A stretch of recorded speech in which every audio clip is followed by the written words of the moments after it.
시작할게요. 자, 112페이지 이번에는 두 번째 볼게요. 상태 변화, 입자 배열의 변화인데 우리 이제 상태가 변할 때 입자 사이 거리가 어떻게 되고 그러면은 잡아당기는 힘, 인력은 어떻게 되는지 이런 것들을 한번 다시 한번 볼게요. 한번 제가 앞에서 잠깐 말씀드리긴 했는데 정리해 볼게요. 상태 변화가 일어나도 아까 제가 말씀드렸지만 물질을 이루고 있는 입자의 종류와 개수는 변하지 않는다고 그랬잖아요. 그래서 물질의 성질은 변하지 않지만 이제 입자 배열이라고 해가지고 거리는 달라질 거거든요. 그래서 그거에 대해서 한번 알아볼게요. 밑에 이제 그림을 보시면요, 고체 형태의 얼음이 녹아서 이제 물이 돼요. 그리고 물이 이제 수증기가 되면 이제 풍선에 들어가 있는 것처럼 굉장히 입자 사이 거리가 멀어지죠.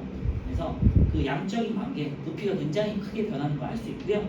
부피가 크게 변하는 이유도 기체에서 부피가 크게 변하는 이유도 당연히 입자 사이 거리가 멀어지기 때문이라고 생각하시면 돼요.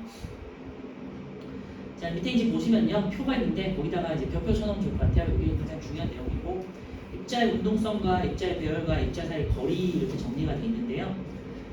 앞에서 했던 거니까 충분히 이해는 되실 거예요. 윤회, 기화, 승화 같은 경우는요, 전부 이제 가열 조건이 되겠고요. 예를 들면 윤회, 액체가 기체가 되고, 기화, 윤회, 고체가 액체가 되고, 기화는 액체가 기체가 되고, 승화는 고체가 기체가 되는 건데, 여기서 오른쪽으로 이동하는 거죠. 고체, 액체, 액체, 기체. 고체, 기체가 되는 건데, 열을 공급했을 때 가열 조건이 되겠죠. 그러면 예를 들면 고체에서 액체가 될 때 입자 사이의 거리가 조금 멀어지죠. 그리고 액체에서 기체가 될 때 더 멀어지겠지, 그치? 네, 그런 상태가 되겠고요. 그래서 입자의 운동성은요, 활발해진다는 얘기인데 세 번째부터 먼저 보면 좋을 것 같아요. 입자 사이의 거리가 이제 점점점 멀어지죠, 그치? 그러니까 입자 배열은 불규칙적으로 변하게 되겠고요. 그럼 가장 위에 입자의 운동성은 활발해진다. 이렇게 보면 가장 좋을 것 같아요. 그래서 다시 정리하면요, 고체, 액체, 기체가 될수록 이렇게 오른쪽으로 갈수록 입자 사이 거리가 점점점 멀어지잖아, 그렇지? 입자 사이 거리가 멀어지니까 입자의 배열은 규칙적에서 불규칙적, 그 다음에 불규칙적에서 매우 불규칙적이 되겠죠. 그러니까 점점점 입자의 운동성은 계속해서 활발해지겠죠. 점점점 활발해지겠죠. 고체보다는 액체, 액체보다는 기체가 굉장히 입자의 운동성이 활발하다. 이렇게 정리할 수 있겠죠. 그리고 추가를 한다면요, 아까 전에 말씀드렸지만 입자의 인력이 매우 강할 때, 그리고 입자의 인력이 매우 약해진다. 이렇게 정리할 수 있겠죠. 근데 반대로 응고, 액화, 승화. 응고는 액체가 고체가 되는 거고, 액화는 기체가 액체가 되는 거고요. 이번엔 기체가 고체가 되는 승화 같은 경우인데요. 이번엔 오른쪽에서 왼쪽으로 열을 잃으면서 점점 이제 단단해져 굳어가는 형태가 되겠죠. 그래서 세 번째부터 보시면 입자 사이 거리 점점점 가까워지죠. 그러니까 부피는 감소한다라고 표현할 수 있고요. 그 다음에 물은 예외되어 있는데 그거 밑에 다시 보도록 하고요. 그 다음에 점점점 왼쪽으로 갈수록 불규칙, 매우 불규칙, 불규칙, 그리고 규칙적으로 변해야겠죠. 그러니까 입자의 운동성은 매우 활발했다가 점점 활발해졌다가 그 다음에 매우 둔해지겠죠. 그래서 오른쪽으로 갈수록 입자의 운동성은 활발해진다. 왼쪽으로 갈수록 입자의 운동성은 매우 둔해진다. 이렇게 정리할 수 있겠죠. 그래서 입자 사이 인력과 같이 함께 잘 기억해 주시고요. 밑줄만 한번 볼게요. 그래서 융해 같은 경우는 입자의 배열이 불규칙하다. 여기다 밑줄에 놓으시면 될 것 같고, 입자 사이 거리는 이제 멀어진다. 이 정도만 기억하시면 될 것 같아요. 그리고 오른쪽에 이제 응고 같은 경우는 입자의 배열이 규칙적이다. 여기다 밑줄에 놓으시면 될 것 같고, 입자 사이 거리는 이제 가까워진다. 참고만 해두시면 될 것 같고요. 물 같은 경우는 이제 부피가 예외인데 그 이유는 제일 아래쪽에 보시면 물이 따로 있거든요. 그걸 이따가 보도록 하고요. 자, 이번에 물질의 상태가 변할 때 물질의 질량과 부피 변화가 있는데요. 질량과 부피 변화 같은 경우는요, 질량은요 고유한 양이기 때문에 변하지 않아요. 예를 들면은 물 100g, 수증기 100g 딱 쟀을 때, 그러니까 저울로 재는 걸 말하는 거예요. 저울로 쟀을 때 그 양은 변하지 않잖아요. 그치? 용기 안에 있는 그 양의 변화는 없잖아요. 그래서 질량의 변화가 없는데 그 이유는 앞에서도 말씀드렸지만 물질을 이루고 있는 입자의 종류와 개수가 변하지 않기 때문이에요. 그래서 예를 들면은 물이 H2O로 돼 있다고 말씀드렸는데 얘가 100g이 있다고 쳐봐요. 얘가 수증기가 돼도 H2O인 거는 변함이 없고요. 이 100g을 어떤 닫혀있는 공간에다가 날아가지 않게 딱 해놓고 뚜껑을 닫아놓고 끓여. 그러면 얘도 항상 100g이에요. 그리고 얼렸어요. 얼음이 돼도 항상 100g이에요.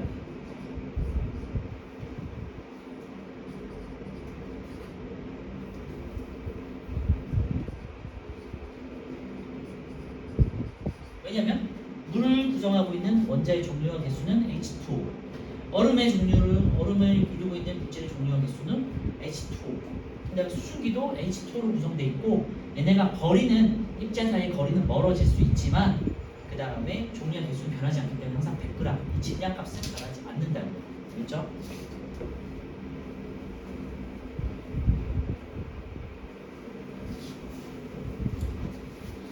그래서 거기다 이제 비출해 놓으세요. 물질의 질량 변화는 변하지 않고요. 물질을 구성하는 입자의 종류와 수는 변하지 않기 때문이다. 그래서 이거 한번 비출해 놓으시고 그래서 입자의 종류와 개수가 변하지 않기 때문에 질량도 변하지 않고 성질도 변하지 않는 거예요. 그런데 밑에 보시면요. 물질의 부피는 변한다가 돼 있잖아요. 그래서 부피는 변한다에다 비출해 놓으시고요. 왜냐면 거리가 변하기 때문이죠. 우리가 뭐 보통 이제 고체의 부피를 정할 때 뭐 잘 아시겠지만 예를 들면 정육각형의 부피를 재할 때 어떻게 정하죠? 밑변의 면적 곱하기 높이잖아요. 그래서 A 곱하기 B 곱하기 C 이렇게 표현을 하잖아요. 그치? 가로 곱하기 세로 곱하기 높이 이렇게 표현하잖아요. 그런데 입자 사이 거리가 멀어지면 어떻게 되죠? 이 거리가 이렇게 멀어지면 A 값도 변하고 B 값도 변하고 C 값도 변할 거 아니에요. 그치? 그러니까 이게 부피잖아요. 그래서 부피라는 건 공간에 대한 양이기 때문에 공간의 크기가 길이가 변하게 되면요. 그만큼의 차지하는 부피도 공간적인 부피도 증가해요.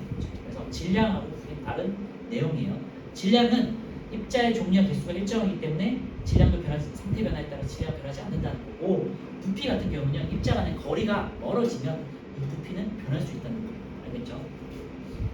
그래서 물질을 구성하는 입자의 배열이 달라진다는 건데요. 입자의 거리가 달라지기 때문이다. 이렇게 생각하시면 돼요.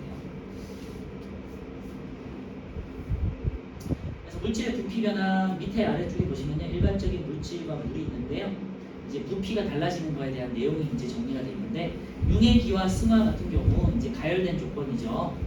그래서 입자 사이 거리가 이제 점점 멀어지면서 부피가 증가하겠죠. 보시면 고체보다는 액체보다는 기체가 입자 사이 거리가 더 멀어지잖아요. 그러니까 공간을 채우고 있는 양 부피는 더 커지겠죠. 그런데 반대로 기체가 액체가 되고 액체가 고체가 되면 거리가 작아지니까 그 공간에 대한 양은 부피는 작아지는 거예요. 그렇게 생각하시면 되고요. 그래서 고체에서 기체 쪽으로 갈 때는 입자 사이 거리가 멀어지기 때문에 부피가 증가한다라고 생각하시면 되고요. 그래서 보통 이제 일반적으로 온도가 올라가면은요 부피가 변하는데 부피가 보통 많이 커져요. 입자 사이 거리가 커지기 때문에. 그리고 온도가 떨어지게 되면요 점점 열을 잃으면서 냉각 조건에서는 이제 점점 입자 사이 거리가 가까워지기 때문에 부피가 감소하는 경향들이 있어요. 그냥 참고만 해주시면 될 것 같고요. 그래서 밑에 이제 화살표 옆에 보시면 여기다 비출해 주세요. 고체보다는 액체보다는 기체가 부피가 증가한다 돼 있고요.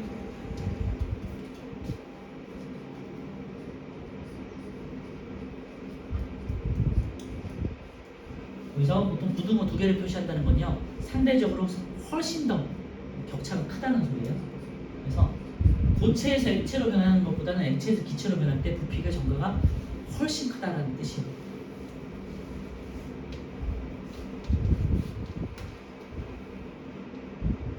제가 저번에도 한번 말씀드렸지만 고체 같은 경우는요 우리 사람들이 예를 들면 우리 친구들이 각 반에 고체 같은 경우는 각 반에 한 명씩 있다고 생각하시면 되고요.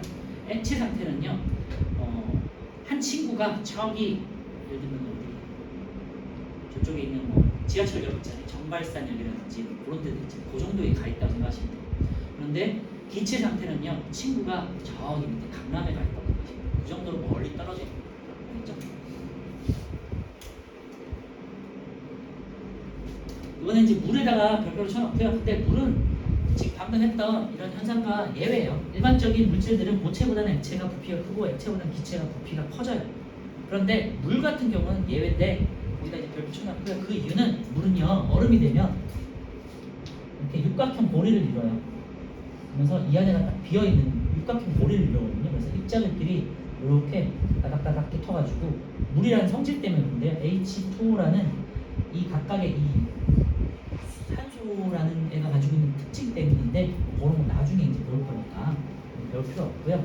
그래서 육각형 고리를 이루고 안쪽에 이제 텅 비어 있어요. 그러니까 부피가 일반적으로 공간을 이렇게 크게 채우잖아요. 규칙적인 모양이 되면서. 그리고 뭐 영상 같은 걸 보셔서 책이나 영상 같은 걸 보셔서 아시겠지만 눈 같은 거 얼음 결정이 이렇게 해서 생기는 거 알잖아요, 그렇지? 그래서 얘네가 이런 식으로 결정들끼리 이렇게 공간을 차지하게 돼요. 이렇게 육각형 고리를 이루면서.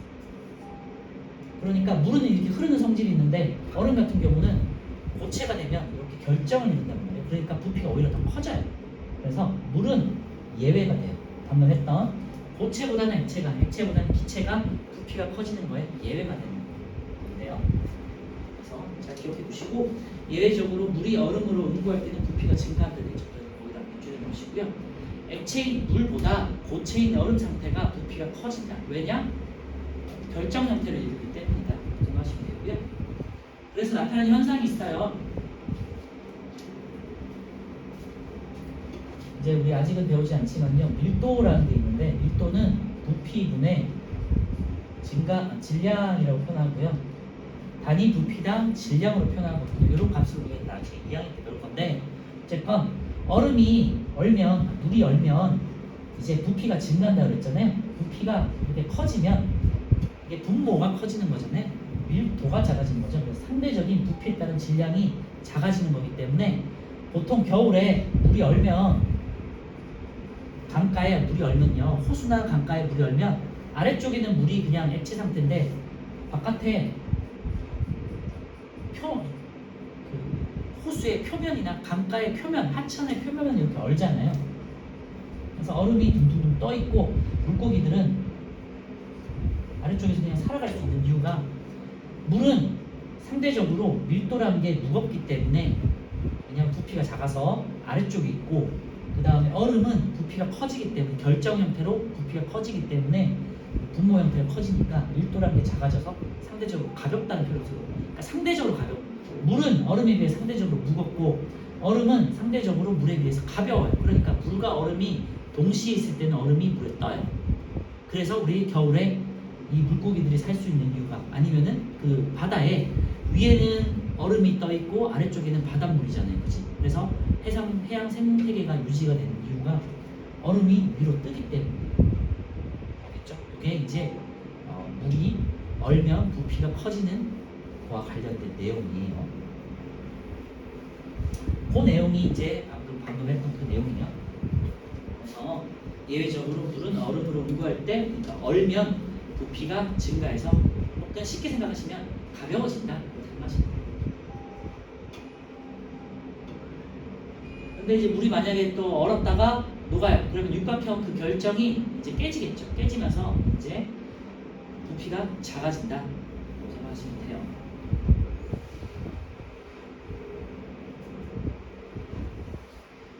그래서 뭐 여러분들 그 뭐 플라스틱 병이나 유리병 같은 데다가 물을 가득 채우고요. 냉장고에다가 얼려봐요. 그러면은 유리병이 뻥 하고 깨지거든요. 그 이유가 일정량만큼 물을 넣지만 얼음이 되면은 부피가 커진다고 그랬잖아요. 그러니까 부피가 커지면서 이 페트병이나 얼음 유리병을 딱 사이즈보다 더 커지죠. 그러면서 이제 깨지는 경우가 있거든요. 그리고 겨울에 뭐 수도관이 얼어서 뭐 동파한다.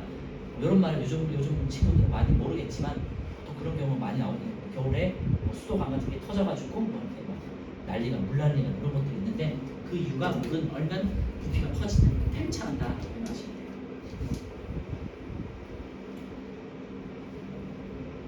오른쪽에 보시면요, 이제 4번이 그 내용이 되겠거든요. 그래서 물이 응고할 때 입자들이 빈 공간이 많은 구조로 배열하는데 입자 사이 거리가 멀어지면서 부피가 증가한다. 그래서 보시면 가운데 고리가 육각형 고리를 이루고 있는 거 보실 수 있죠. 그래서 그물망처럼 이렇게 육각형 고리를 이루어요. 근데 왼쪽에 물이 된 상태에서는요, 그냥 입자들이 비교적 자유롭게 이제 흩어져 있잖아요. 그러다가 물이 될 때는요, 그 산소라는 애의 성질 때문에 이렇게 결정을 이루게 돼요. 그래서 뭐 눈의 결정, 얼음의 결정 이런 것들 많이 영상을 보셨을 거예요, 그죠? 유튜브 같은데 많이 올라져 있으니까 그 결정 모습이 궁금하시면 이제 참고해 보시면 될 것 같아요. 밑에 이제 5번 보시면요, 물질의 상태가 변할 때와 변하지 않는 것 있는데요. 변하지 않는 것은 아까 말씀드렸지만 입자의 종류와 개수는 별대 변하지 않아요. 그러니까 질량도 변하지 않고 성질도 변하지 않겠죠. 근데 변하는 건요, 입자의 운동성은 변할 수 있겠죠. 왜냐? 입자의 거리가 멀어지니까 입자 사이의 인력이 변하고, 아까 정리했죠. 그래서 입자의 거리가 변하면요, 입자의 인력이 변하면, 입자의 인력이 변하면 운동성이 변할 수 있겠죠. 운동성이 변하면 아까 전에 마지막으로 이제 규칙성이 정해지겠죠. 아니면은 뭐 규칙성 다음에 운동성을 바꾸셔도 돼요. 그래서 거리에 따라서 인력이 변하고, 인력에 따라서 규칙성 혹은 운동성이 변하기 때문에 변할 수 있다. 이렇게 정리하시면 될 것 같아요. 알겠죠? 네. 자, 오른쪽 이제 8, 9, 10번 풀면 이제 뒤에 실험 보고 이제 볼게요. 오늘 시험은 딱 여기까지니까 참고해 주시면 됩니다. 지난주에 봤던 거 이어가지고 13개 정도만 더 보시면 돼요.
볼게요. 자, 입자 사이 거리가 멀어진다. 인데 가열된 조건을 찾아보셔도 되고, 그림으로는 충분히 알 수 있죠.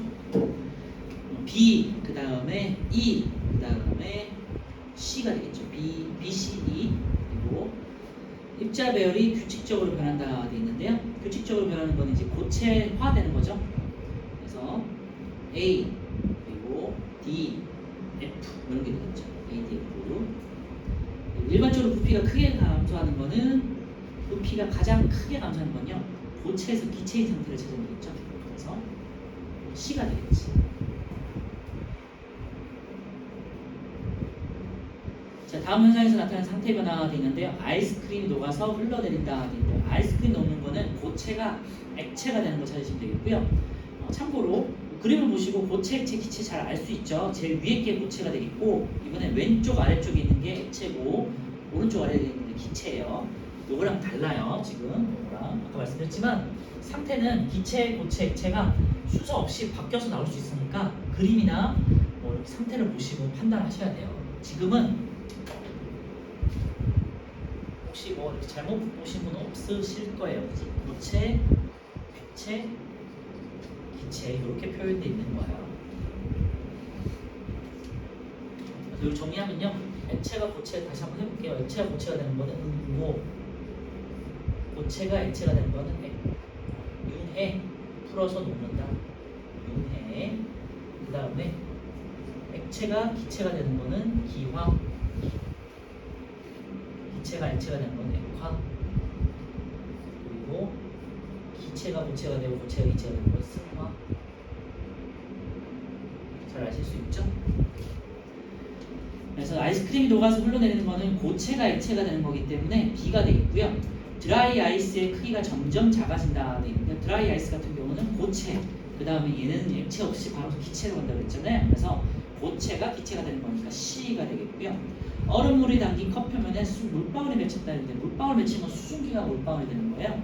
그러니까 기체가 액체가 되는 거죠. 그러면은 F가 되겠죠.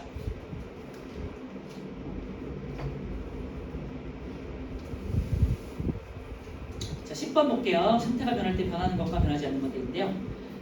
입자의 종류와 개수가 변하지 않고 따라서 성질과 질량은 변하지 않는다고 했어요. 그래서 성질 1번 5, 질량 5, 그 다음에 부피는 X 순서대로 할게요. 네, 1번 5, 2번 5, 부피 X, 배열 X, 입자의 수 5, 입자의 종류 5, 거리 X, 입자 운동의 활발함 X가 되겠죠. 5, 5, X, X, 5, 5, X, X네요. 다시 성질, 질량 5, 5, 그 다음에 죄송해요. 거꾸로 했네요. 미안해요. 상태가 변하는 게 5, 5, 변하지 않는 게 X네요. XX, 5, 5, XX, 5, 5. 네, 그렇죠? 자, 여러 가지 물질의 상태 변화에 대한 실험을 볼게요. 이번엔 얼음과 드라이 아이스의 상태 변화인데 얼음은 뭐 물이니까 액체로 이제 녹는 거고요. 드라이 아이스 같은 경우는 이제 이산화탄소기라는 기체이기 때문에 얼어 있는 상태에서 그냥 바로 수증기가 돼요. 기체가 돼요.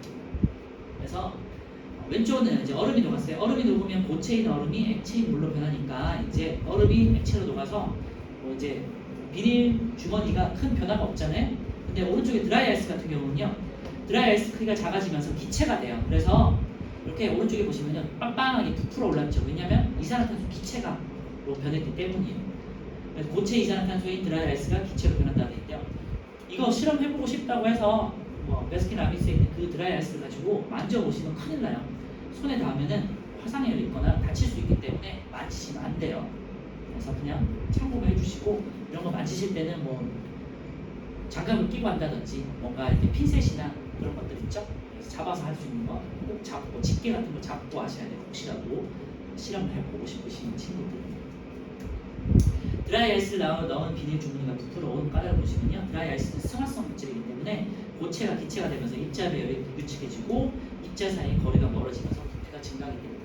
그냥 쉽게 말하면 기체가 되기 때문이다. 아시겠죠? 자, 물의 상태 변화 보시면요.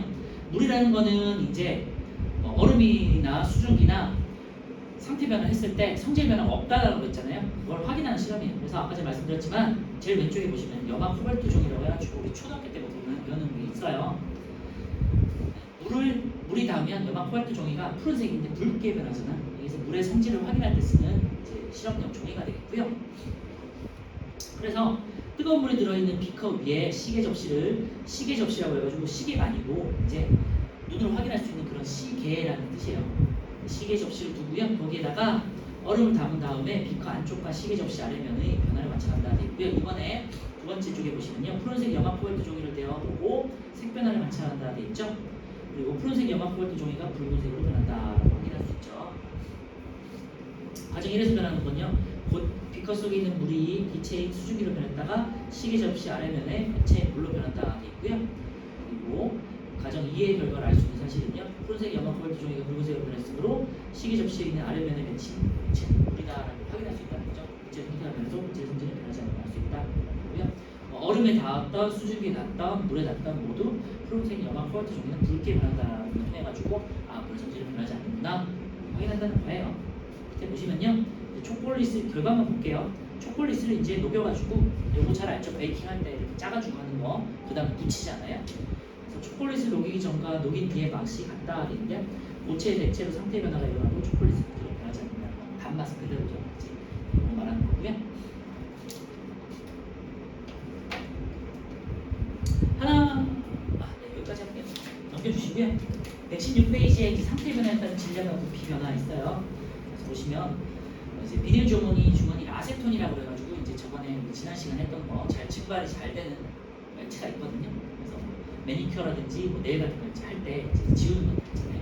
아세톤은 1ml 정도 넣고 비닐 주머니에서 공기를 최대한 빼고 부풀을 막아요.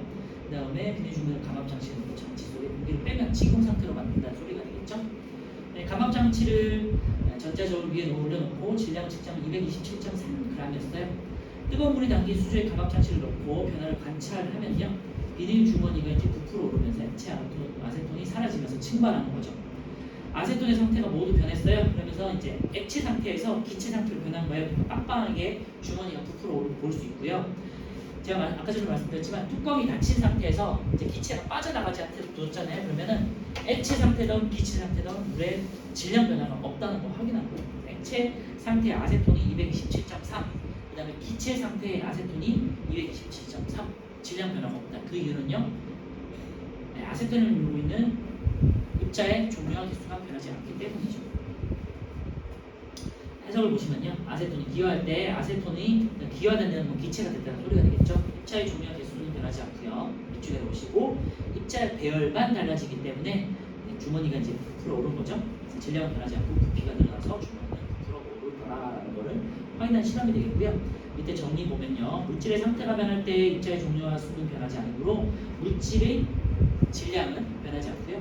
입자의 배열이 혹은 거리가 달라지기 때문에 입자 사이의 부피가 달라지므로, 이렇게 정리할게요. 입자 배열이 변해서 입자 사이의 거리가 달라지므로 물질의 부피가 변한다가 되겠네요. 네. 배열이 변해서 입자 사이의 거리가 달라지므로 물질의 부피가 변한다. 정리할 수 있다는 거고요. 밑에 이제 비누를 녹이고 다시 굳어지는 거. 아까 전에 초콜릿 같은 건데요. 비누가 굳기 전에 단단했을 때 213.3이었어요. 굳기 전, 녹았을 때, 녹인 다음에 그다음 다시 단단하게 굳었을 때 모양은 변할 수 있겠지만 굳은 상태였을 때도 213.3으로 만나는 거죠. 넘겨주시고요. 118페이지에 고체의 모양과 부피 변화가 있는데요. 액체의 모양과 부피 변화는 한번 쭉 읽어보시면 될 것 같고요. 밑에 이제 이 액체와 기체의 압축되는 정도 비교가 있는데요. 압축성을 이제 실험하는 거예요. 액체에 압축되지 않는다라고 했잖아요. 그 이유를 보시면 이제 주사기에 넣었을 때 그림과 같이 주사기에 주스를 절반 정도 넣고요. 주사기 끝을 고무망으로 막은 다음 피스톤을 누르면요, 주사기의 피스톤 거의 누르지 않는다겠죠. 그래서 압력을 가해도 압축되지 않는다. 이런 실험을 통해 가지고 압축되지 않는다는 표현을 쓴다는 거죠. 근데 기체 같은 경우는요, 뭐 잘 아시겠지만 주사기에다가 기체를 넣고 눌러보면 이렇게 쑥 들어가잖아요. 그치? 어느 정도 완전히 들어가진 않지만요, 그래도 감소되는 부분이 있잖아요. 그래서 여기에 압축되는 정도가 있다라는 표현을 써요. 이런 실험을 통해 가지고 해석을 보시면요, 기체는 담는 그릇에 따라 모양과 부피가 변하지만요, 압력을 가하면 압축돼요. 그 까닭은요, 입자들은 서로 떨어진 채 골고루 퍼져 있어서 뭐가? 입자 사이에 빈 공간들이 많기 때문에 거기다 밑줄을 씌우면 되겠죠. 입자 사이에 빈 공간이 있으므로 피스톤을 누르면 입자 사이 거리가 가까워져 압축된다. 원래 입자 사이 거리는 굉장히 멀죠. 그리고 빈 공간이 많은데 주변에서 이렇게 눌러주면요, 풍선처럼 이렇게 주변에서 비닐 같은 거를 이렇게 눌러주면 입자 사이에 거리가 가까워지면서 공간도 축소가 되죠. 그걸 이제 부피가 압축된다 혹은 부피가 감소된다라는 표현을 써요. 자, 이 개념 여기까지고요. 자, 119페이지부터 17번까지 한번 풀어보시고 그 다음에 123페이지에 있는 실력 탄탄 5번까지 남는 친구들은 시간이 남는 친구들 다시 한번 풀어보세요. 오늘 이제 숙제는요, 중단은 기출 문제 제일 뒤쪽에 있죠. 마찬가지로 일단 페이지 53페이지부터 55페이지까지 한번 풀어보시면 돼요. 54에서 55.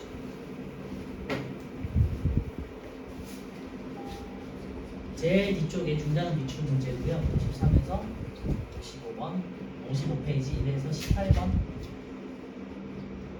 풀어놓으시면 다음 주에 제가 한꺼번에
다음 주는 이 교재가 이제 끝나요. 1학기 교재가 끝나기 때문에 시중에 2학기 교재가 미리 나와 있거든요. 그래서 미리 한번 구매를 해 놓으시면 좋을 것 같아요.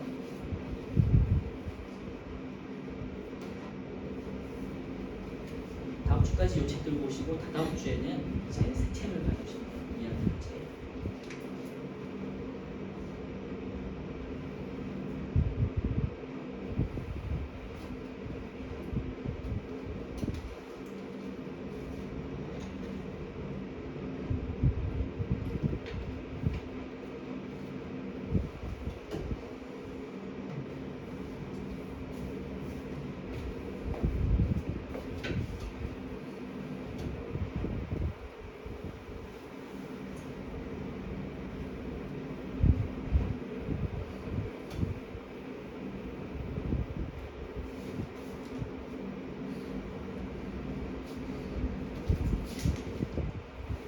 이거 뭐 우리가 외우면서 푸는 건 아니기 때문에 문제를 앞에서 이제 보시면서 푸셔도 돼요. 개념 정리하는 거니까 개념 보시면서 다시 한번 풀어주셔도 돼요.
현상 같이 한번 볼게요. 자, 1번부터 보시면요. 물질 세 가지 상태에 대한 설명을 옳지 않은 것이 있는데요. 고체는 담는 그릇에 관계없이 모양과 부피가 일정하죠. 액체는 담는 그릇에 따라서 모양과 부피가 변한다는 거 틀렸네요. 모양은 변하지만 부피는 일정하다는 거죠. 그래서 고체하고 액체, 기체에서 각각의 차이를 잘 기억해 주시고, 고체는 모양과 부피가 변하지 않는다.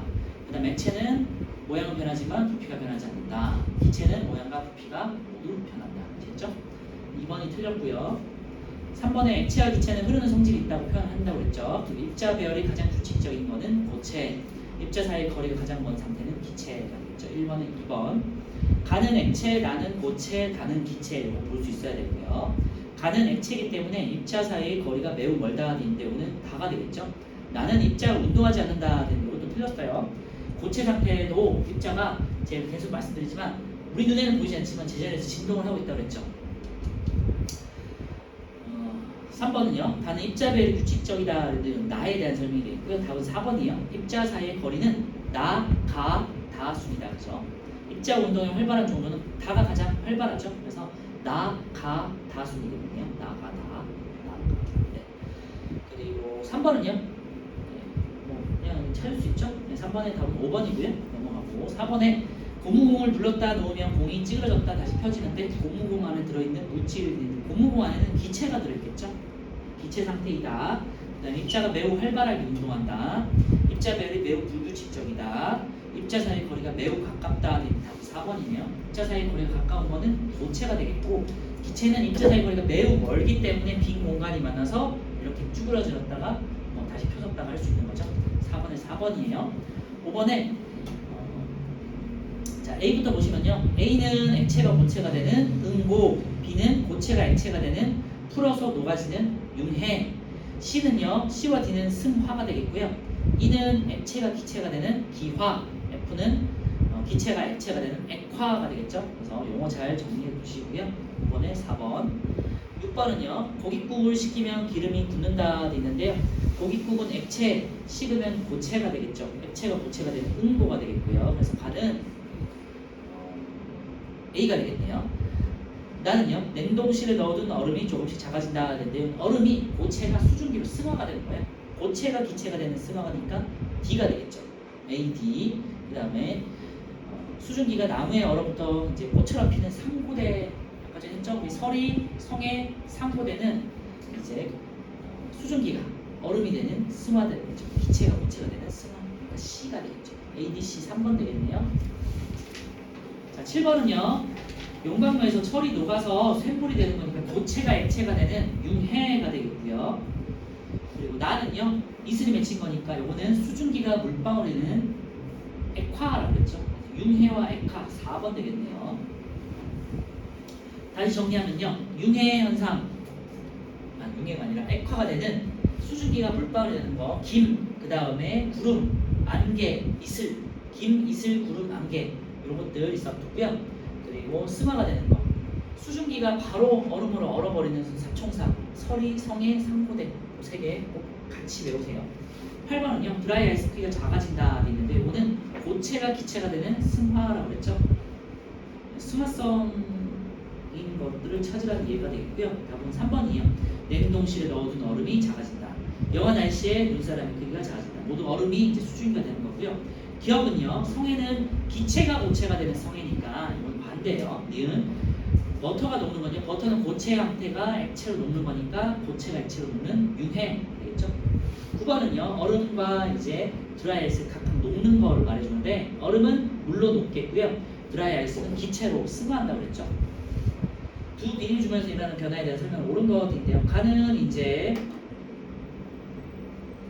1번부터 볼게요. 가에서는 융해 녹는 거니까 나에서는 응고가 아니라 승화라고 바꾸셔야 되고요. 나 비닐 주머니 속에 입자의 수는 동일해요. 근데 이제 배열이 달라지는 거죠. 배열이나 거리가 멀어지는 거죠. 가와 나 모두 입자 배열이 불규칙해지는 거죠. 가와 나 모두 비닐 주머니의 부피는 변화가 없다 되어 있는데요. 가는 변화가 없지만 나는 부풀어 오르죠. 답은 5번이고요. 가나 모두 상태 변화가 일어나도 질량은 변하지 않는다. 그렇죠? 질량과 성질은 절대 변하지 않아. 그 이유는 입자의 종류와 개수가 일정하기 때문에 변하지 않기 때문에. 5번에 5번이고요. 10번 상태가 변할 때 나타나는 현상을 관측하는 실험이고요. 푸른색 염화 코발트 종이 변하지 않겠죠. 색깔 변화, 붉게 변하는 거. 그 다음에 다. 가에서 염화 코발트 종이의 색 변화는 없다 돼 있는데요. 아니죠. 붉게 변할 거고요. 나에서 비커 속에 있는 물은 융해한다 돼 있는데요. 물은 이제 기체가 되겠죠. 뜨거운 물이 있으니까 이제 수증기가 돼가지고 날아가가지고 얼음 시계 접시에서 이제 차갑게 다시 식혀져서 물방울을 맺히는 거죠. 그러니까 융해가 아니라 기화한다 이렇게 말씀 보시면 되고요. 나에서 시계 접시 아랫면에는 물이 생긴다. 이거 정답이죠. 10번에 3번이고 그래서 물방울이 다시 액화가 되죠. 이게 이제 아까 말씀드렸던 김, 이슬, 구름, 안개와 같은 현상이라고 생각하시면 됩니다.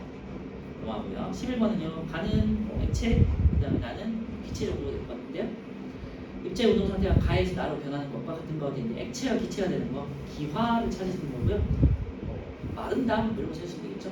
11번에 물이 끓어서 수증기가 된다, 뭐 이런 것도 되겠네요. 2번. 1번에 나뭇잎에서 서리가 내린다는데 서리는 기체가 고체가 되는 승화. 3번 아이스크림 녹는다 될 때 요거는 융해. 풀잎에 이슬이 맺힌다 요거는 수증기가 물방울이 되는 액화. 추운 겨울밖에 요것도 성에 안경이 뿌옇게 변한다 요거는 이제 수증기가 물방울이 되는 거니까 액화가 되겠죠. 1번의 기화는 2번이에요. 2번은요. 이번에는 제일 위가 기체, 그 다음에 왼쪽이 고체, 오른쪽 아래가 액체 상태네요. 자, 가에서 물질의 부피가 증가한다는 얘기인데요. 가는 고체가 기체가 되는 승화하겠고요. 부피가 크게 증가하겠죠. 나에서 입자 사이 거리가 가까워진다는 얘기인데요. 기체가 고체가 됐으니까 가까워지겠죠. 다에서는 입자 운동이 활발해진다는 얘기인데요. 고체가 액체가 되니까 입자 운동이 비교적 활발해지겠죠. 라에서는요. 액체가 고체가 되는 거니까 입자의 배열이 규칙화되겠죠. 규칙적이 된다. 4번이 틀렸네요. 마에서는요. 물질의 질량은 일정하죠. 물질의 질량은 모두 가나다라 바바 다 일상해요. 일정해요. 12번에 4번이고요. 입자 배열이 처음보다 불규칙적으로 되는 상태 변화가 있는데요. 고체가 액체가 되거나 액체가 기체가 되거나 고체가 기체가 되는 거 찾으시면 되겠죠. 13번에 1번 되겠네요. 젖은 빨래가 마른다. 액체가 기체가 되는 거. 13에 1이고요. 14번 양초에 촛농이 붙는다. 액체가 고체로 붙는 거니까 응고. 얼음물이 담긴 컵 표면에 물방울이 맺힌다. 수증기가 액체가 되는 거니까 액화가 되고요. 둘 다 공통점은요. 식는 거예요. 냉각 조건. 그리고 냉각 조건이니까 입자 사이의 거리는 가까워지겠죠. 그리고 규칙적으로 된다. 14번에 그래서 5번 되겠네요. 부피는 감소하고요. 질량은 변화가 없고 입자 수는 변화가 없고요. 입자 사이의 거리는 가까워지고요. 가까워지니까 입자 배열은 규칙적이 되겠죠. 인력이 커지면서 14번에 5번이에요. 15번은요. 이제 진공 용기에다가 아세톤을 넣고 공기를 빼면 이제 압력이 낮아지기 때문에 압력이 바뀌면서 얘가 끓어가지고 액체 상태에서 기체로 바뀌는 거였어요. 아세톤이 기화한다. 액체가 기체가 되는 거니까 기화 맞고요. 그 다음에 아세톤 입자 사이의 거리가 이제 액체가 기체가 됐으니까 거리가 멀어지죠. 니은도 맞고요. 아세톤 입자의 수가 증가한다? 아니죠. 입자의 수가 증가하는 건 아니고 입자의 수의 종류와 개수는 변하지 않고요. 입자의 거리가 멀어지면서 부피가 증가한다. 이렇게 바꿔줘야겠죠. 15번에 2번이에요. 기억 니은. 16번은요. 액체 비누를 녹였다가 그러니까 비누가 녹였다가 액체 상태로 녹였다가 굳혀서 고체가 돼도 질량 변화가 없다는 거죠. 그래서 액체 비누가 붙는 것은 응고이다. 비누의 부피는 액체일 때보다 고체일 때가 더 작다 하는데요. 고체가 더 작아지겠죠. 이렇게 규칙적으로 이제 가까워질 거니까. 비누가 액체에서 고체가 될 때 입자 배열은 규칙적으로 변하겠죠. 비누가 액체에서 고체가 되면요. 입자 사이 거리는 가까워지겠죠. 비누가 굳는 윗부분이 오목하게 들어간 것은 질량이 감소했기 때문이다. 아니라 부피가 감소했기 때문이다. 바뀌었죠. 질량 변화는 없다 그랬죠. 16번에 5번이고요. 17번은요. 그냥 뭐 단방 볼게요. 3번이에요.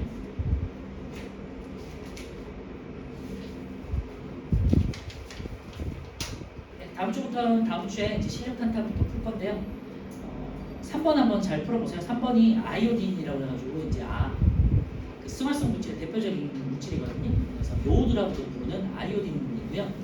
우리 아까 전에 이산화탄소 드라이 아이스 있죠. 드라이 아이스와 함께 대표적인 승활성 물질이 아이오딘이에요. 그래서 스마성 물질을 가지고 그러니까 아이오딘이 고체 상태로 있다가 기체로 스마했다가 다시 고체되는 거를 말하는 거니까 한번 잘 풀어보세요. 1, 2, 3, 4, 5로는 마찬가지로 숙제로 하고 다음 주에 하도록 하겠습니다. 여기까지 하고요.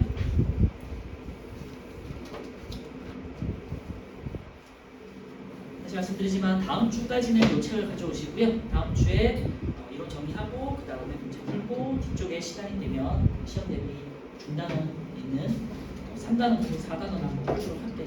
그리고 마무리하고 다다음 주는 2학기 교재를 준비해 오시면 돼요. 그래서 미리 말씀드렸으니까 준비해 주세요. 여기까지 하고요. 혹시 화장실 가실 분들 있으신가요? 없으면 바로 시험을 볼 건데 지난주에 이어서 13번부터 25번까지 보시면 되고요. 제가 일주일만 안 쓰니까